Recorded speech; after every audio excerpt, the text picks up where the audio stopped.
بسم اللہ الرحمن الرحیم والحمد للہ رب العالمین والصلاة والسلام علی سید المرسلین وعلی آلہ وصحبہ اجمعین، اما بعد۔ محترم ناظرین کرام، احکام دین کا پروگرام لے کر حاضر ہوں۔ آپ کے سوالات ہیں اور ہماری جانب سے کتاب اللہ و سنت رسول اللہ کی روشنی میں ان کے جواب حاضر ہیں۔ آئیے آپ کے سوالوں کی طرف چلتے ہیں۔ ہمارے بھائی پوچھیں کہ قرآن مجید پڑھنے کے کیا آداب ہیں، اور حقیقتاً یہ سوال اپنی جگہ پر بہت مہم ہے، اس لیے کہ آج کل تو لوگ قرآن مجید پڑھتے نہیں، اور پڑھتے ہیں تو اس کے آداب نہیں برقرار رکھتے ہیں، جبکہ قرآن مجید کی حیثیت کے بارے میں انہیں پتہ ہے۔ قرآن مجید کی حیثیت کے بارے میں پتہ ہے کہ اللہ کی کتاب ہے، اللہ تبارک و تعالیٰ نے لوح محفوظ سے زمین آسمانی دنیا پہ اتارا ہے،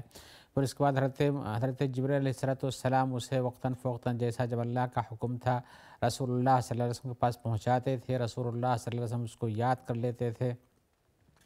پھر سننے کے بعد پھر صحابہ کرام کو سناتے تھے اور لکھوا بھی دیتے تھے، نمازوں میں پڑھتے بھی تھے، اپنے خطبوں میں کبھی پڑھتے تھے۔ اس طرح سے قرآن مجید کے حفاظت کی ذمہ داری اللہ نے لے رکھی ہے، تو یہ بڑی ہی اہم کتاب ہے۔ انسان، مومن انسان کا دستور ہے، اس کے مطابق اسے چلنا ہے، تو اس کے ساتھ انسان کو کیسے رہنا چاہیے یہ بھی جاننا بہت ضروری ہے، اور قرآن مجید میں قرآن مجید کے اوصاف بیان کیے گئے ہیں۔ رسول اللہ صلی اللہ علیہ وسلم نے قرآن مجید کے بارے میں صحابہ کرام کو تعلیمات بھی دی ہیں، لہذا یہ جاننا کہ قرآن مجید کی تلاوت کے کیا آداب ہیں وہ بہت ہی ضروری سوال ہے، جس کو ہم بیان کر رہے ہیں اس کا جواب۔ تو ہم یہ بتانا چاہتے ہیں کہ سب سے پہلے ایک مومن انسان کی زندگی میں جو چیز آتی ہے کہ اپنی نیت کو درست رکھے، نیت کو درست رکھے۔ یہ نیت کی درستگی اس کے ایمان میں بھی ہے، عمل میں بھی ہے۔ اگر ایمان رکھتا اور نیت درست نہیں تو اس ایمان سے کیا فائدہ ہے، اور اگر عمل کرتا اس میں نیت درست نہیں ہے تو اسے عمل سے بھی کوئی فائدہ نہیں ہے۔ لہذا قرآن مجید کی تلاوت کے آداب میں سے سب سے پہلے ضروری یہ ہے، بلکہ ہر نیک کام کے آداب میں سے سب سے پہلے ضروری یہ ہے کہ انسان اس میں اپنی نیت کو خالص بنائے، اللہ کے لیے متعین کر کے رکھے۔ اس لیے کہ اگر انسان کی نیت صحیح نہیں ہوئی تو اس کے پڑھنے کا کوئی ثواب حاصل نہیں ہوگا۔ دوسرے آداب بہت سارے، ہم ان کو ذرا مختصر نہیں بیان کریں گے، ہو سکتا ہے بہت سی چیزیں چھوڑ بھی جائیں۔ تو دوسرا ادب یہ ہے کہ جب وہ قرآن مجید کو پڑھے تو اسے چاہیے کہ قرآن مجید کے پڑھنے کا جو ثواب ہے اسے اپنے ذہن میں رکھے۔ اس لیے جب کسی چیز کا نفع اور نقصان سامنے ہوتا ہے تو اس آدمی اس چیز کے لیے حاصل کرنے یا اس سے بچنے کی ترکیب اچھی طرح سے کرتا ہے۔ لہذا قرآن مجید کے پڑھنے کا جو ثواب ہے اس ثواب کے پیچھے انسان کا دماغ حاضر رہے گا کہ اس کے پڑھنے سے ہر حرف کے بدلے میں 10 نیکی ملتی ہے، اور اس طرح سے اگر ایک صفحہ پڑھتا ہے تو کتنے سارے حروف گزر جاتے ہیں اور اتنی جلدی میں کتنے سارے ثواب مل جاتے ہیں۔ لہذا اس ثواب کو بھی اپنے اخلاص نیت کے ساتھ ثواب کا بھی اپنے ذہن میں رکھنا چاہیے، تاکہ اور اخلاص پیدا ہو۔ لہذا ثواب کو بھی اپنے ذہن میں رکھنا ضروری ہے، اور اس میں ثواب کے بارے میں حدیثیں آئی ہوئی ہیں، لہذا ہم ان کی اور پر تفصیل میں نہیں جانا چاہتے ہیں۔ تیسری چیز یہ ہے کہ قرآن مجید کو پڑھتے وقت انسان کو پاک ہونا چاہیے، اور ہم یہ کہیں گے مناسب یہ ہے کہ باوضو ہونا چاہیے، پاک ہی نہیں باوضو ہونا چاہیے، تاکہ انسان اس کی عظمت کے پیش نظر اپنے آپ کو تیار کر کے پڑھتا ہو۔ ایسے نہیں کہ جیسے عام کتاب کوئی اٹھائی اور جب چاہا پڑھ دیا، ایسا کچھ نہیں ہے۔ کوئی آپ عام کتاب یوں لے کر کے نہیں پڑھتے ہیں، یہ قرآن مجید ہے، آپ اس کو پڑھائیں، جب اٹھائیں تو اس کے ساتھ آپ کو خود باوضو رہنا چاہیے، تاکہ اس قرآن مجید کی عظمت اور تقدس آپ کے ذہن میں رہے۔ تو اسی صورت میں آپ کو باوضو رہنا چاہیے، زیادہ مناسب۔ اللہ کے رسول صلی اللہ علیہ وسلم کے سامنے ایک صاحب نے سلام کیا، آپ قضائے حاجت سے لوٹ رہے تھے، تو اس نے سلام کیا تو آپ نے جواب نہیں دیا، یہاں تک کہ آپ نے وضو کر لیا تو آپ نے فرمایا، اس کو جواب دیا، اس کے بعد کہا کہ انی لست علی وضوء احببت ان لا اذکر اللہ الا علی طہارۃ، میں باوضو نہیں تھا اور مجھے پسند ہے کہ میں اللہ کا نام لوں تو باوضو ہو کر لوں۔ اللہ کا نام لینا باوضو ہو کر کے، یہ جب اللہ کے رسول مناسب سمجھتے ہیں تو آپ قرآن مجید تو اللہ کا پورا ذکر و اذکار ہی اس میں ہے، اللہ کا کلام، لہذا باوضو ہو کے پڑھنا زیادہ مناسب ہے۔ اور اسی لیے کہی جاتی ہے بات کہ جب آدمی جنوبی، حدیث میں آیا بھی ہے، تو اس کو جنبی ہونے کی حالت میں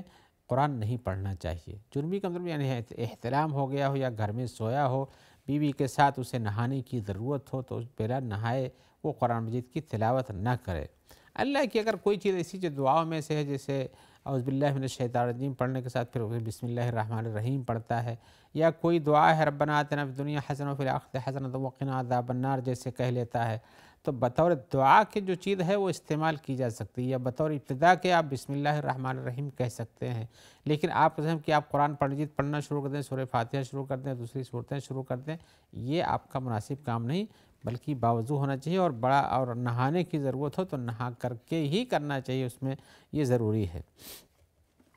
اور اس سلسلے میں کہ طاہر مطہر لا یمسہ الا المطہرون سے کیا مراد ہے؟ اس کو نہیں چھوئیں گے مگر پاک لوگ ہی، تو اس سے فرشتے مراد ہیں یا ایک انسان مراد ہے، لیکن طاہر کے لفظ رسول اللہ صلی اللہ علیہ وسلم مومن کے لیے نہیں استعمال کرتے تھے، بلکہ اس سے فرشتے مراد ہیں۔ لیکن اس کا یہ مفہوم بھی آپ نہ سمجھیں کہ بس کھلا ہوا راستہ جب چاہیں جس طرح سے چاہیں قرآن مجید کو اٹھائیں، ہاتھ میں لگائیں اور پڑھیں، بلکہ اس کا چھونا حالت جنابت میں منع ہے، حالت جنابت میں منع ہے، اور پڑھنے کے لیے باوضو ہونا بہترین چیز ہے۔ اور اسی طرح سے ایک ادب یہ بھی ہے کہ آپ قرآن مجید کو پڑھیں تو مسواک کر لیں، دانتوں کو صاف کر لیں، منہ صاف کر لیں، اس لیے کہ قرآن مجید کے الفاظ آپ کے زبان سے ادا ہوتے ہیں تو اس جہاں سے ہوتے گزر رہے ہیں ان کو بھی پاک صاف ہونا چاہیے۔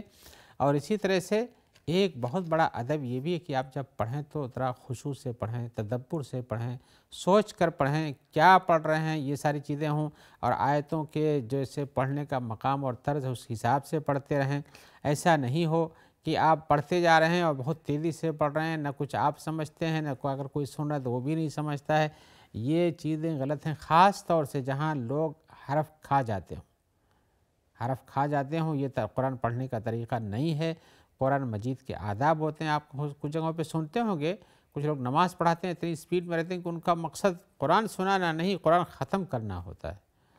یا کچھ لوگوں کی ایسی عادت ہو جاتی ہے قرآن سنانے یا پڑھنے کی تو وہ اسی انداز سے پڑھتے ہیں، جبکہ قرآن مجید کو کہا گیا ہے کہ اس کو ترتیل کے ساتھ پڑھو اور اس کو مناسب انداز مناسب آواز میں پڑھو۔ تو اس طرح سے جلد بازی کرنا اور اس کے حروف کو کھا جانا یا کہ کچھ چیزیں ظاہری نہ ہوتی ہوں، یہ بہت ہی غلط بات ہے، اس کے ساتھ احتیاط کرنے کی ضرورت ہے۔ خشوع و خضوع سے پڑھیے، تدبر کے ساتھ پڑھیے، اطمینان سے پڑھیے، جلد بازی سے نہ پڑھیے۔ اور اسی طرح سے قرآن مجید سننے کے بھی آداب ہیں،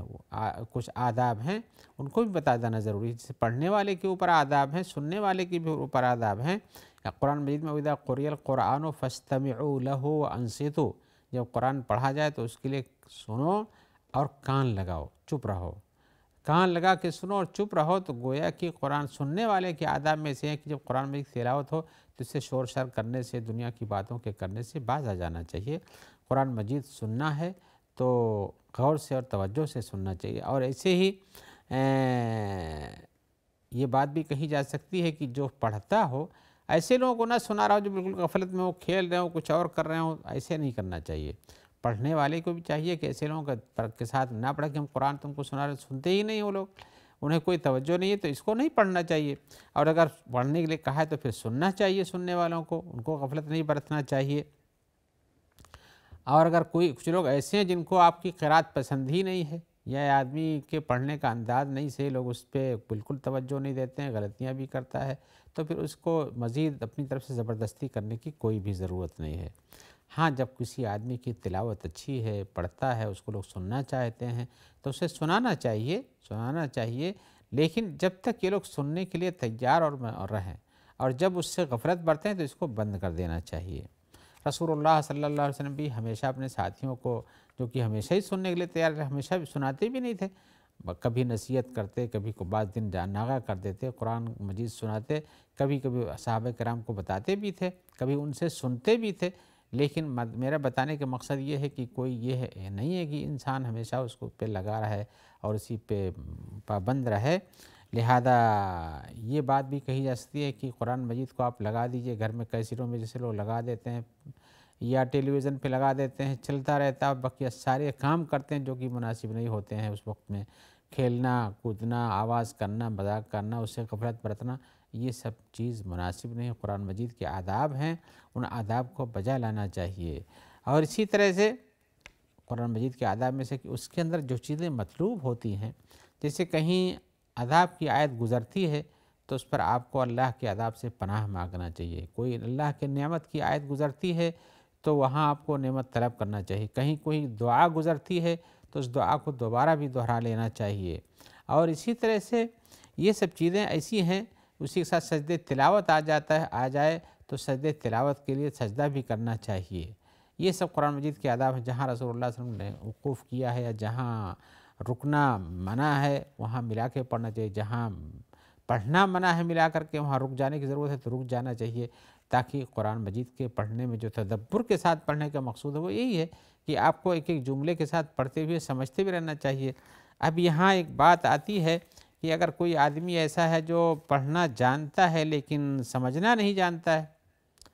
تو اسے کوشش کرنا چاہیے کہ کہیں سے سمجھے، ترجمہ بھی پڑھتا رہے، کسی سے سنے، اس کے معنی مفہوم کو سمجھے، اس لیے کہ قرآن مجید کے نزول کا خاص اور خاص مقصد تو یہ ہے کہ آپ کو ہدایت کا راستہ بتائے، اور آپ صرف اس کو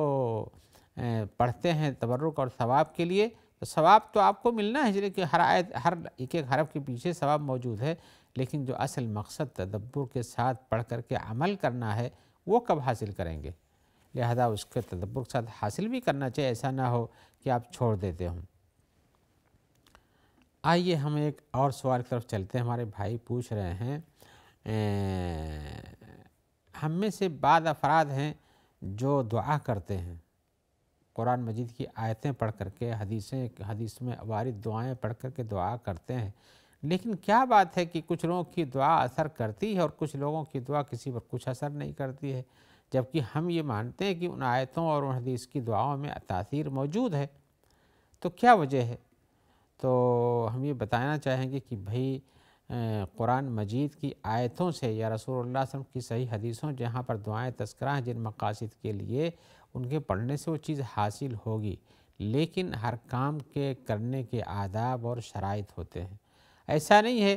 کہ آپ اس شرط کو پوری نہیں کرو، اس کو پڑھ دیں تو حاصل ہو جائے۔ مثال کے طور پر اگر کوئی آدمی نماز پڑھنا چاہتا ہے تو نماز پڑھنے کی ایک پہلی شرط یہ ہے کہ اس کو باوضو ہونا چاہیے، اور وہ وضو ہی نہیں کرتا ہے لیکن نماز کے پورے ارکان ادا کرتا ہے، اللہ اکبر کہتا ہے، نیت باندھتا ہے، قرآن پڑھتا ہے، فاتحہ پڑھتا ہے، سورتیں پڑھتا ہے، رکوع کرتا ہے، سجدہ کرتا ہے، ایسے ہی اٹھتا بیٹھتا رہے، لیکن وضو نہیں کیا ہوا ہے۔ تو جب نماز کی پہلی شرط یہ تھی کہ باوضو ہونا چاہیے، تو ایسے بہت سی چیزوں کی شرط ہوتی ہے، تب تو وہ قابل قبول ہوتی ہے اور قابل تاثیر ہوتی ہے، اور اگر ایسے ہی کر دیا جس میں تاثیر نہ ہو، تاثیر نہ پیدا کر سکیں، اس کے شرائط نہ پوری کریں، تو کہاں سے وہ چیز پوری ہوگی؟ لہذا جو آدمی قرآن مجید کو پڑھ کر کے دعا کرتا ہے یا رسول اللہ صلی اللہ علیہ وسلم کی سنتوں میں جو دعائیں ثابت ہیں ان کو پڑھتا ہے، تو شرط یہ ہے کہ اسے پہلے مومن ہونا چاہیے۔ مومن ہونا چاہیے اس لیے کہ مومن آدمی جو ہے ایمان لاتا ہے، ان کی صحت پر، ان پر اعتقاد رکھتا ہے، اور اس سے یہ چیز یقین ہوتی ہے کہ اللہ کی ان آیتوں میں اور رسول اللہ صلی اللہ علیہ وسلم کی ان بتائی ہوئی دعاؤں کے اندر تاثیر ہے۔ پڑھنے والے کے اوپر یہ ضروری ہے سب سے پہلے، اور اسی طرح سے اسے یہ یقین ہو کہ اس سے فائدہ ہوتا ہے۔ دوسرے جس کے اوپر پڑھا جا رہا ہے اس کو بھی چاہیے کہ یہ جو آیت یا جو آدمی ہمیں قرآن مجید کی آیتوں سے یا حدیث سے کی دعاؤں سے جو دعا کرتا ہے اس کا فائدہ ہوتا ہے، اللہ سے اس سے فائدے کے حاصل کرنے کی امید رکھتا ہو۔ اور اسی طرح سے یہ دو چیزیں ہو گئی، یعنی پڑھنے والے کی شرط اور جس پر پڑھا جا رہا اس کی بھی شرط ہے۔ اور تیسری چیز یہ ہے کہ یہ پڑھنا، یہ دعاؤں کا کرنا، دم کرنا، رقیہ کرنا، جس کو آپ نے پوچھا سوال میں، یہ شریعت کے موافق ہونا چاہیے۔ یہ تین شرطیں اگر کسی چیز میں پائی جاتی ہیں کسی پڑھنے والے میں، کہ پڑھنے والے کو ایمان و یقین ہو اس کے نفع بخش ہونے کا، اور جس پر پڑھا جاتا ہے اس کو بھی، اور پڑھنا قرآن اور حدیث کی شریعت کے طریقے پر ہو، تو وہ چیز تاثیر رکھتی ہے۔ اور جب یہ پوری ہو جائیں گی یہ شرطیں تو انشاءاللہ اللہ کے حکم سے اس پہ نفع ملے گا، اور بہتوں کو آپ دیکھیں گے کہ ان کے پڑھنے سے ان کو اعتقاد اور سننے، اور جس پر اس کو بھی اعتقاد ہے تو نفع حاصل ہوتا ہے، اور وہ کوئی غلط طریقہ نہیں اختیار کرتا پڑھنے میں یا اس کو سننے میں، لہذا یہ چیز حاصل ہوتی ہے۔ صحابہ کرام میں سے ایک صحابی تھے جو کہیں سفر میں تھے، تو ان کو کسی قوم نے بلایا کہ بھئی دعا کر دو، تو کچھ تمہارے پاس جھاڑ پھونک ہو تو وہ گئے سورہ فاتحہ پڑھ پڑھ کے پھونکتے رہے، اس کو فائدہ ہو گیا۔ ان کو 100% یقین تک سورہ فاتحہ شفا کی دعا ہے، یعنی اس سے شفا حاصل ہوتی ہے۔ تو رسول اللہ صلی اللہ علیہ وسلم کے پاس آئے تو انہوں نے پتا قصہ بیان کیا، لمبا قصہ ہے، ان کو کیا ملا کیا کیا، تو پوچھا کہ تمہیں کیسے پتہ چلا کہ اس سے رقیہ ہوتا ہے، اس سے دم کیا جاتا ہے، اس سے فائدہ پہنچتا ہے۔ تو پھر انہوں نے بتایا کہ بھئی یہ آیت ہے، تو ایسی صورت میں رسول اللہ صلی اللہ علیہ وسلم نے بتایا کہ اس سے نفع ہوتا ہے۔ تو انسان کو ایسا کرنے کے لیے ضروری ہے کہ ان چیزوں کو سمجھے، اسے پوری طرح سے یقین ہونا چاہیے اور اخلاص کے ساتھ دعا کرنا چاہیے، دعا میں پڑھنا چاہیے، اور اخلاص کے ساتھ اس کی تاثیر کے بارے میں یقین رکھنا چاہیے۔ جب یہ چیزیں حاصل رہیں گی تو انشاءاللہ نفع پہنچے گا۔ ایک اور سوال قرآن سے متعلق ہماری اس بھائی کا، وہ کہتے ہیں کہ ہم قرآن کے بارے میں سنتے ہیں کہ یہ ہمارے خلاف بھی ہو جائے گا اور ہم اس کے موافق رہیں گے تو ہمارے موافق بھی رہے گا، تو کیا یہ صحیح ہے کہ ہمارے ہی خلاف یہ ہو جائے؟ جبکہ قرآن تو 100% نفع بخش چیز ہے، تو ہمارے خلاف کیسے ہو جائے گی یہ چیز؟ تو ہم جواب بھائی قرآن مجید جو ہے یہ لوگوں کے لیے حجت بھی ہے اور ان کے اوپر بھی حجت ہے۔ اگر آپ اس کی حجت کو مانتے ہیں اور کہ آپ کے اوپر یہ حجت ہے تو بلا شبہ آپ کو یہ چیز پہنچتی ہے، تو آپ کو اسے ماننا چاہیے اور اس کے مطابق عمل کرنا چاہیے۔ قرآن مجید سنتے ہیں، پڑھتے ہیں تو اسے اپنی زندگی میں نافذ کرنا چاہیے، اور اگر نہیں نافذ کرتے ہیں تو اس کا مطلب یہ ہے کہ آپ نے اس سے اعراض کیا اور اعراض کا نتیجہ غلط ہوگا، لہذا یہ آپ کے اوپر حجت بن جائے گی کہ آپ نے سنا، پڑھا اور اس پر عمل نہیں کیا تو آپ نے غلط کیا ہے۔ تو بلا شبہ یہ چیز حجت بنتی ہے، جیسے حجت بنتی ہے آپ کے ثواب پہنچانے کے لیے، آپ کی نجات کے لیے، آپ کو فائدہ دینے کے لیے، اس لیے کہ آپ کا یقین و عمل اس پر موجود ہے، لیکن آپ پڑھتے ہیں اور یقین و عمل نہیں ہے تو آپ کے خلاف یہ حجت بننے والی چیز ہے۔ لہذا قرآن مجید کو پڑھنا چاہیے تدبر کے ساتھ، اپنے لیے حجت مانتے ہوئے، نہ یہ کہ اپنی طرف سے اس کو یہ سمجھیں کہ اس کے لیے ہماری کوئی ضرورت نہیں ہے۔ لہذا قرآن مجید کو معانی کے ساتھ پڑھنا اور اس کو اپنے لیے کامیاب سمجھنا یہی ضروری ہے، اس سے جو لوگ اعراض کرتے ہیں ان کے لیے پریشانی کا باعث ہے۔ آئیے اسی جواب کے ساتھ ہم آج آپ سے رخصت لیتے ہوئے امید کرتے ہیں کہ جلد آپ سے ملاقات ہوگی۔ آپ کے سوالات ہوں گے، ہماری جانب سے ان کے جوابات انشاءاللہ حاضر کیے جائیں گے کتاب و سنت کی روشنی میں۔ جب تک اجازت چاہتے ہوئے ہم دعا کرتے ہیں کہ اللہ تعالیٰ آپ کو خیر سے رکھے، اور اسی طرح سے آپ تک اس پروگرام کے پہنچانے میں جو ہمارے جو بھائی ممد و معاون ہیں ان کا تعاون حاصل ہوتا ہے، اللہ تعالیٰ ان سب کو بھی خیر پہنچائے اور اپنی طرف سے ان کو اچھا عطا فرمائے۔ السلام علیکم ورحمۃ اللہ وبرکاتہ۔